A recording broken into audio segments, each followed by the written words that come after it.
Hello everyone, आप सभी का स्वागत है मेरे यूट्यूब चैनल पर। आज हम लोग देखने वाले हैं कि जो सिलेबस है हमारा, 15 दिन अभी एग्ज़ाम को बचे हैं। अगर यूजीसी नेट के तहत जो नोटिस आया उसमें देखा जाए तो क्या पढ़ना है 15 दिन के अंदर, क्या इम्पोर्टेंट है, क्या एग्ज़ाम में आएगा और क्या महत्वपूर्ण पॉइंट होते हैं जिसे हम लोग को कवर करना रहता है, जो एग्ज़ाम के मद्देनज़र बहुत इम्पोर्टेंट होता है, उस पर हम आज डिस्कस करेंगे। सबसे पहला जो यूनिट होता है 1 से 5, वो कॉमन है सबके लिए, डांस और ड्रामा थिएटर दोनों। जिसमें सबसे पहला जो इकाई है वो भारत का सांस्कृतिक इतिहास, इंडियन कल्चरल हिस्ट्री, जिसमें हम इम्पॉर्टेंट जो मूल मूल टॉपिक है देने के लिए तो बहुत उन्होंने पॉइंट में दिया हुआ है कि प्रागैतिहासिक काल से 1200 ईसा सन तक भारत की संस्कृतियाँ, फिर आरंभ तक कला का क्रमिक विकास जैसे गुफा चित्रकला, मूर्ति कला से प्रकट होता है। उसी के बाद इन्होंने बताया है कि कैसे नाट्य शास्त्र के अनुसार दैवी उद्भव हुआ उसका, और कला समाज की देन के रूप में, अनुष्ठान के रूप में, आस्था के रूप में कैसे पद्धति पर आया। वेदों के बारे में, प्रमुख महाकाव्य पुराण जैसे रामायण, महाभारत, शिल्पादिकारम, भगवत पुराण, नृत्य और थिएटर के संदर्भ में उनकी अंतर्वस्तु, पात्र और प्रासंगिकताएं, भक्ति तथा अन्य धार्मिक आंदोलनों और उनके सांस्कृतिक विभिन्न प्रतिनिधि पक्षों पर प्रभाव, विशेषतः नृत्य और थिएटर पर ध्यान को केंद्रित करना। तो ये रहा यूनिट 1 का जो मूल टॉपिक है, जो यूनिट इकाई के अंदर दिया हुआ है। तो ये जितने भी टॉपिक हैं वो पूरे टॉपिक बहुत इंपॉर्टेंट हैं, क्योंकि अब क्वेश्चन में जो आने लगा है प्री हिस्टोरिकल वाले पार्ट से, इसमें से अभी तक बहुत रेयर 2-3 क्वेश्चन देखने को मिले हैं प्री हिस्टोरिकल वाले पार्ट पे। और इसमें सबसे ज़्यादा जो पहले यूनिट के पार्ट में आता है वो है गुफा चित्रकला, केव पेंटिंग और मूर्तिकला। मूर्तिकला को लेकर अभी तक पूछा नहीं गया है। स्थापत्य कला जो है, टेम्पल आर्किटेक्चर और उनके राजवंश, इन पर सवाल आने लगे हैं। तो ये सबसे महत्वपूर्ण पॉइंट एक नया ऐड कर सकते हैं इसमें आप, टेम्पल आर्किटेक्चर और उसके राजवंश। प्री हिस्टोरिकल पीरियड के बारे में जो चीज़ें बताई गई हैं, जो हम लोग पढ़ते हैं कि उसमें क्या इंपॉर्टेंट है, तो उनके हम डिटेल से ये जानें कि किस तरीके से वो डांस, ड्रामा, थिएटर से रिलेट करता है, या आर्ट के किसी पार्ट से अगर वो रिलेट करता है प्री हिस्टोरिकल पीरियड, जिसमें कला का उद्भव और उत्पत्ति के बारे में बताया गया हो, तब जाके उनकी बिंदुओं को बस विशेष तर पढ़ना रहता है। इसमें टेम्पल आर्किटेक्चर और राजवंश के बारे में क्वेश्चन अभी रिसेंट 2024 के बाद से, उससे भी पहले बहुत बार आते थे कि नृत्य के लिए कौन से टेम्पल पे करण है, कौन से टेम्पल को किस राजवंश ने बनाया, इस तरीके के सवाल देखे जाने लगे हैं। तो ये सबसे ज़्यादा इम्पोर्टेंट है। फिर गुफा चित्रकला जो है, गुफा चित्रकला में सीक्वेंस से चीज़ें नहीं पूछी जाती कि आप उनके टाइम पीरियड राजवंश को बताएं, उनके डिटेलिंग के बारे में अब क्वेश्चन आने लगा है कि गुफा चित्रकला, जैसे क्वेश्चन अभी रिसेंट आया हुआ था, अजंता की गुफा किसके लिए प्रसिद्ध है, एलोरा की गुफा किसके लिए प्रसिद्ध है, इस तरीके के सवाल आते हैं। भीमबेटका गुफा को किसके लिए जाना जाता है, तो वो क्यों जाना जाता है, किसके लिए जाना जाता है, इन बिंदुओं पर सवाल आते हैं। और कहाँ कहाँ से गुफा चित्रकला थिएटर पार्ट से रिलेट करते हैं और डांस, आर्किटेक्चर या पेंटिंग पार्ट से रिलेट करते हैं, उन पर सवाल बनने लगे हैं। अगला जो आता है दैवी उत्पत्ति नाट्य शास्त्र का, जिसमें हम देखते हैं कि वेदों से क्या लिया गया है। एक कहानी तो है ही कि इंद्र ने ब्रह्मा जी से कहा, नाट्य की उत्पत्ति हुई, नाट्य वेद की उत्पत्ति हुई, इस तरीके की जो कहानियाँ हैं वो, उससे भी कभी कभी सवाल बन के आए हुए हैं कि नाट्य शास्त्र की उत्पत्ति के लिए कौन गया था, या फिर किसने नाट्य शास्त्र लिखा या बनाया। तो ये सवाल बनते हैं इससे। उसके बाद आता है आपका वेद, सबसे इम्पोर्टेंट है। ये भी अब रेयर ही है लेकिन फिर भी महत्वपूर्ण है। इनके अंदर जो वेदों को हम स्टडी करते हैं, 4 वेदों की स्टडी में हम देखते हैं वृत्तियों के बारे में रिलेट करना, फिर पाठ्य वस्तु, संगीत, अभिनय वेदों से ही लिया गया है। लेकिन उसके बाद भी उसके अंदर जो टॉपिक आते हैं वो जब 4 पॉइंट में डिवाइड होते हैं, वेदों को जब हम स्टडी करते हैं तो उपनिषद, संहिता, अरण्य, ब्राह्मण, ये जो 4 पॉइंट होते हैं, वो सबसे ज़्यादातर उनके अंदर से कुछ चीज़ें पूछी जाती हैं जो इम्पोर्टेंट हैं point of view dance drama theatre के हिसाब से।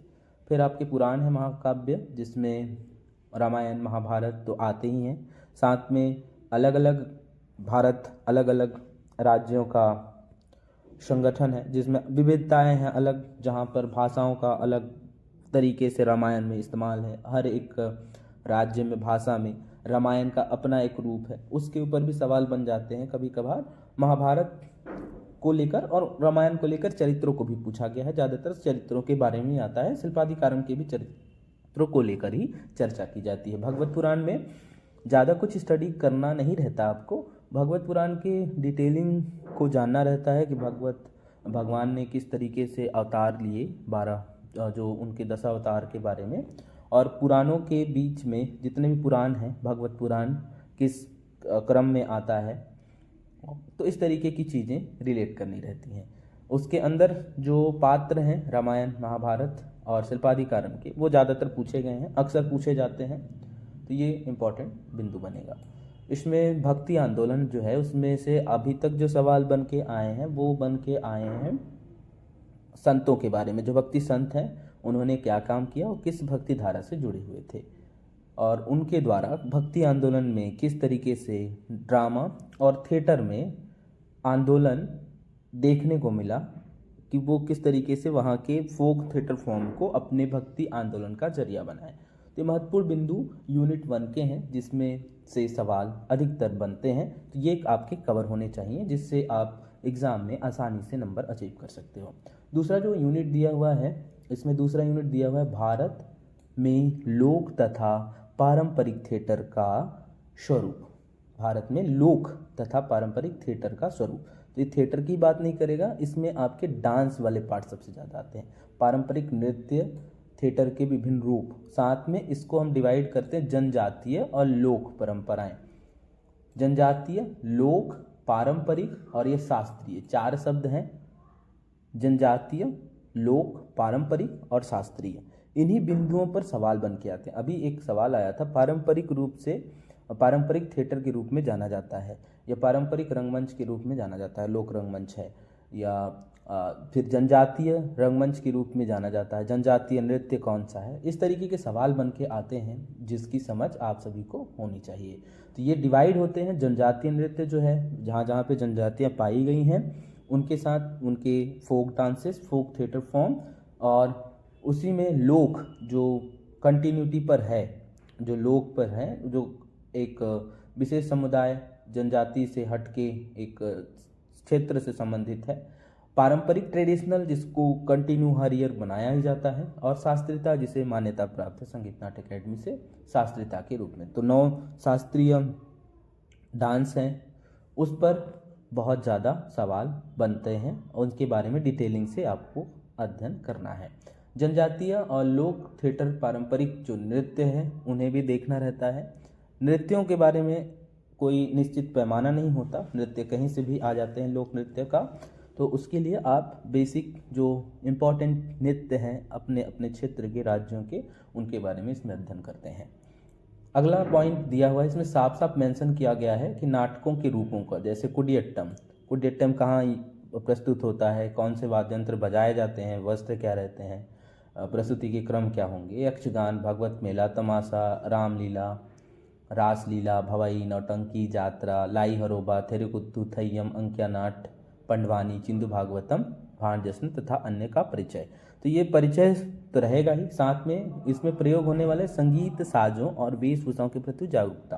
तो ये जब भी हम इसकी स्टडी करते हैं, इसके परफॉर्मेंस के बारे में एक जागरूकता आपको होनी चाहिए कि परफॉर्मेंस में जो कथ्य होते हैं उसमें परफॉर्मेंस में क्या चीज़ें पूछी जाती हैं, क्या मतलब एक परफॉर्मेंस का एक क्रम होता है, उसमें क्या क्रम में सारी चीज़ें प्रेजेंट होती हैं और किस रूप से उसमें कौन सी कथा वस्तु होती है, कहाँ पे प्रेजेंट होता है, क्या वाद्य यंत्र बजाए जाते हैं, ये महत्वपूर्ण बिंदु होते हैं जो इसके पॉइंट्स को आपको क्लियर करने रहते हैं। इसी में एक पॉइंट आप ऐड करेंगे, कठपुतली रंगमंच। कठपुतली रंगमंच आप इसमें ऐड करें तो कठपुतली रंगमंच के बारे में भी आपको अध्ययन करना रहेगा। तो रॉड पपेट, रॉड पपेट हो गया, स्प्रिंग पपेट पार्ट है अलग अलग उड़ीसा, आंध्र प्रदेश, राजस्थान, तमिलनाडु, इन क्षेत्रों पर, केरल, यहाँ पे आपको कठपुतली के फॉर्म देखने को मिलेंगे और इसी में आपको मार्शल आर्ट फॉर्म को भी ऐड करना रहता है। तो इसमें मार्शल आर्ट फॉर्म मेंशन नहीं किया गया है, मार्शल आर्ट फॉर्म और कठपुतली पार्ट को आप इसमें ऐड करते हैं। तो आपके सिलेबस यहाँ पे कंप्लीट होगा सेकेंड यूनिट का। तीसरा जो यूनिट है सबसे इम्पॉर्टेंट है और नाट्यशास्त्र का सबसे सरल यूनिट कहूँगा मैं, क्योंकि इसमें जो भी सवाल बन के आते हैं, जो सवाल बनते हैं वो बहुत महत्वपूर्ण होते हैं और नॉर्मल से रहते हैं, साफ सुथरा सवाल रहेगा, उसमें कोई इधर उधर की चीज़ें नहीं रहती। अगर आपने सॉलिड से चीज़ों को देखा है, जो मेरे प्लेलिस्ट में भी हैं, अगर आप उसे बारीकियों से देखते हैं, नोट बनाते हैं, तो आपके इससे सारी चीज़ें क्लियर हो जाएंगी। जैसे नाट्यशास्त्र का एक नॉर्मल आपको ज्ञान होना चाहिए, नृत्य, नाट्य और जो संरचनाएं होती हैं उनकी एक तरीके से आपको नॉलेज होनी चाहिए। नृत्य भी होता है, नृत्य भी होता है और नाट्य होता है, 3 अलग अलग पार्ट होते हैं और नाट्यशास्त्र के एक एक अध्याय का ज्ञान होना चाहिए। इसमें लिख दिया है ना नाट्यशास्त्र का ज्ञान, तो उसमें आपको पूरे चैप्टर के नॉलेज होने चाहिए, क्योंकि चैप्टर से सवाल बन के आते हैं। एकादश संग्रह तो आएंगे ही, जिसमें अभिनय, धर्मी, वृत्ति, प्रवृत्ति, यतोद, सामान्य, चित्राभिनय, स्वर, गान और भाव, रस, ये सारे इसके एकादश संग्रह के पार्ट आते हैं। इसमें मेंशन उन्होंने किया नहीं है, मेन मुख्य रूप से अभिनय, धर्मी, वृत्ति, प्रवृत्ति, यतोद, सामान्य, चित्राभिनय, ये सारे पार्ट उन्होंने कर दिए हैं। मंडल, रस, रंगमंच के बारे में भी पूछा जाता है, जो संस्कृत रंगमंच है, संस्कृत नाट्यगृह है, उसके भी तत्वों के बारे में पूछा जाता है। साथ में पूछा जाता है 10 रूपक, जिसमें कथा वस्तु, वस्तु जो है उसमें कार्यवस्था, अवस्थाएं और अर्थोपक्षेपक, साथ में अर्थ प्रकृति, नायक के प्रकार, नायिकाओं के प्रकार, रसों के बारे में विवरण। 10 रूपक 3 पार्टों से बनकर मिलकर बना है, तो अंदर से यहाँ से सवाल बहुत ज़्यादा बनते हैं। बाकी एकादश संग्रह आपका कंप्लीट हो जाता है, सीक्वेंस आपको नाट्यशास्त्र का आता है, तो वहाँ से सवाल देखने को मिले हैं अधिकतर।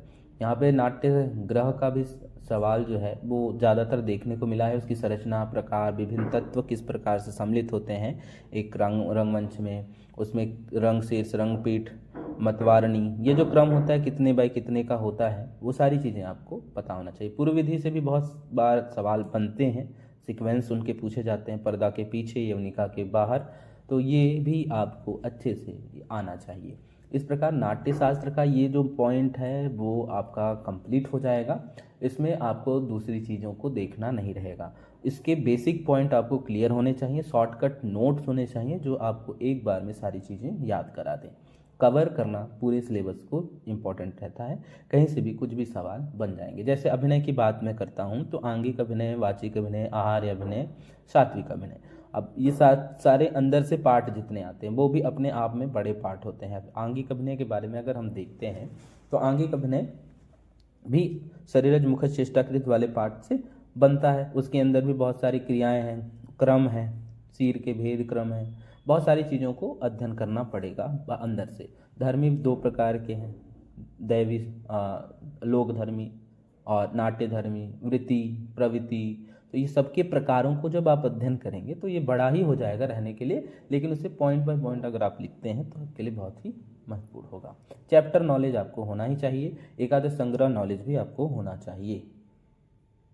फिर आता है चौथा यूनिट जो आर्ट एंड एस्थेटिक का है, कला और सौंदर्य का, जो महत्वपूर्ण इसके बिंदु हैं उसमें रस सूत्र आपको बहुत क्लियर होना चाहिए।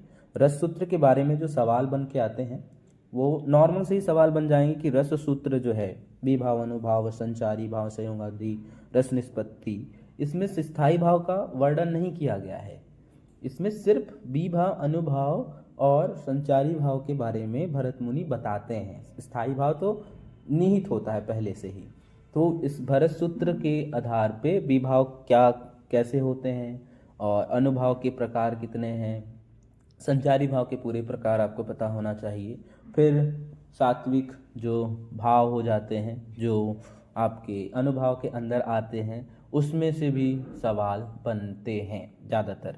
इसमें फिर रस सिद्धांतकार जो व्याख्या जिन्होंने दिया, भट्टलोलट, श्रीशंकुट, भट्टनायक, अभिनवगुप्त, इन्हीं के सीक्वेंस को ऐसे सेम हूबहू आपको पूछ दिया जाएगा ये सीक्वेंस करने के लिए आता है। तो भट्टलुलट पहले हैं, श्री शंकुक, भट्टनायक, अभिनवगुप्त, तो ये आपको आना चाहिए। इनके सिद्धांत हैं, भट्टलुलट उत्पत्तिवाद देते हैं, श्री शंकुक चित्र तुरंग न्याय देते हैं, भट्टनायक साधारीकरण सिद्धांत भुक्तिवाद, अभिनवगुप्त ने भी चौवर्ण सिद्धांत का प्रतिपादन किया हुआ है। तो इस आधार पे आपको उनके नामों को भी अगर आप रट लेते हैं यहाँ पे तो वो आपके लिए बहुत लाभदायक होगा। रस और उनके मूल तत्व यथा स्थायी भाव, संचारी भाव, सात्विक भाव, उनके तद्रूप विभाव, अनुभाव, ये चीज़ मैं यहाँ भी बता दिया। तो सेम चीज़ आपको इसको कवर ही करना रहता है, तो ये भी बहुत महत्वपूर्ण है। कला की परिभाषा, तो इसमें तत्व जो है कला के वो आपको आने चाहिए, आर्ट एलिमेंट, और आर्ट के जो थ्योरी हैं वो भी आपको अच्छे से आना चाहिए। तो ये बहुत ही महत्वपूर्ण बिंदु बन जाता है आपके लिए कि इसके पूरे पॉइंट्स पूरे क्लियर होने चाहिए। आर्ट के एलिमेंट वो पूछे गए हैं अभी रिसेंट में 2-3 बार, तो ये आप अच्छे से तैयार करें।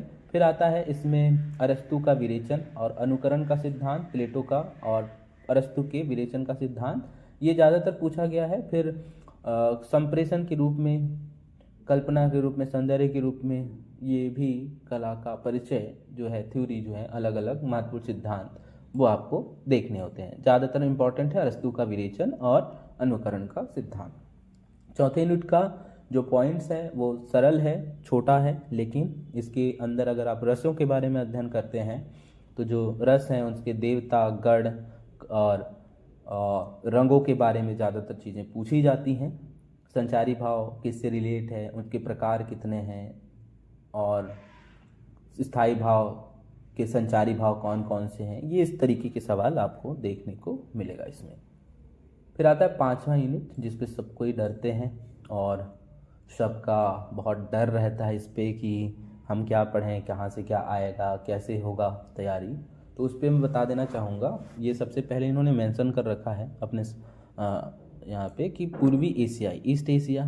पहले तो आपको भौगोलिक उत्पत्ति समझ में आनी चाहिए कि कौन किस क्षेत्र से बिलोंग करता है। तो ये ईस्ट एशिया वाला पार्ट है जिसमें चीन, जापान और कोरिया को रखा गया है, जो ईस्ट का पार्ट है। फिर दक्षिण एशियाई कंट्रीज़ में बांग्लादेश, पाकिस्तान, श्रीलंका। अब ये दक्षिण एशियाई कंट्रीज़ में हमारा देश भारत भी आएगा, क्योंकि पाकिस्तान श्रीलंका वाला क्षेत्र पे भारत भी आता है। तो ये आपके दक्षिण एशियाई वाले पार्ट पे आया। दक्षिण पूर्व एशियाई में Indonesia, Thailand, Vietnam, Cambodia, Myanmar, Philippines, Laos, ये सारे जितने भी देश आपने देखे उसमें से चीन, जापान और ये पूरे नाम तो आते ही हैं, Indonesia, Thailand, Vietnam, Cambodia, Myanmar, Philippines. यहाँ पे रामायण की जो परंपराएं हैं वो पूछी जाएंगी। अलग अलग जो राम कथाएं हैं वो किस नाम से जानी जाती हैं, मुखौटे वाली जितने परफॉर्मेंस है वो कौन कौन से हैं। चीन जापान में एक तो पेकिंग ओपेरा जिसके कैरेक्टर को लेकर पूछा जाता है अधिकतर, और उसके कैरेक्टर को ही ज़्यादातर पूछा गया है। जापान वाले पार्ट पे नो काबुकी सबसे इम्पोर्टेंट हो जाते हैं। नो काबुकी के अंदर इस्तेमाल होने वाले स्टेज के प्रॉपर्टीज़, स्टेज के पार्ट, आर्टिस्ट को क्या बोला जाता है, कहानी कौन कौन से प्रेजेंट होती हैं उसमें। साथ में ये भी पूछा जाता है कि क्या कब उत्पत्ति हुआ, किसके द्वारा उत्पत्ति कराया गया, और वाद्य यंत्रों के प्रकार कौन कौन से होते हैं, प्रॉप्स को क्या कहा जाता है, मार्क्स को क्या कहा जाता है। तो इस तरीके के सवाल आपको पूरे कवर होने चाहिए। साथ में स्टेज के पूरे पार्ट आपको आने चाहिए। इंस्ट्रूमेंट के नाम भी होते हैं, जो जापानीज़ नाम है वो भी आपको आने चाहिए। कोरिया वाला पार्ट से भी डांस के छोटे मोटे फॉर्म पूछे जाते हैं अक्सर। बांग्लादेश, पाकिस्तान, श्रीलंका यहाँ पे इम्पोर्टेंट हो जाता है। फिर तीसरा यहाँ पे, फिर Thailand, Indonesia, Vietnam, Cambodia, Myanmar, Philippines, Laos, ये सारे देश आपके लिए बहुत महत्वपूर्ण हैं। और अभी फ़िलहाल अगर आप लोगों ने इसके बारे में अध्ययन नहीं किया है, या फिर जो भी पूरे टॉपिक के बारे में अगर आपका अध्ययन नहीं हुआ है, तो बचे हुए टाइम पे इन टॉपिकों को आप अभी अध्ययन कर लें। अगर आपकी तैयारी संपन्न नहीं होती है तो मेरे द्वारा चलाया जा रहा न्यू बैच स्टार्ट भी होने वाला है। एग्ज़ाम के 15 दिन बाद वो एग्ज़ाम से पहले तैयार कर दिया जाएगा, जिस पे सारी चीज़ों पर डिटेल से अध्ययन करेंगे। अगर आप सच में चाहते हैं कि JRF नेट हासिल हो तो उस बैच से जुड़ेंगे आप, और बारीकियों से इनके एक एक चैप्टर को डिटेल से 2-3-4 महीने में हम लोग जब तक एग्ज़ाम नहीं होता तब तक का एक क्रैश कोर्स बनाते हैं, जिसमें जुड़कर आप पूरे डिटेलिंग, बार बार रिवीजन, PYQ PDF के माध्यम से, स्टडी नोट्स के माध्यम से आप इन सारे टॉपिक को कवर कर पाएंगे। तो ये 5 इम्पॉर्टेंट टॉपिक थे जिस पर हमें चर्चा करना था आज के इस वीडियो में। बहुत ही शॉर्ट फॉर्म में मैंने बताया हुआ है, उसके सारे पॉइंटों को आप ज़रूर नोट डाउन करें। नोट डाउन के हिसाब से अपने नोट्स क्रिएट करें जो एग्ज़ाम में आपके पूछे ही जाने हैं। और उसके बाद हम लोग डिस्कस करेंगे डांस के सिलेबस को, जो बहुत ही इम्पॉर्टेंट है डांस वालों के लिए भी। तो मैं डांस के सिलेबस में भी जो चीज़ें आती हैं वो मैं बताऊंगा। उसके बाद हम लोग देखेंगे थिएटर का भी सिलेबस। आज के लिए इतना ही रखते हैं, मिलते हैं अगले वीडियो में। धन्यवाद।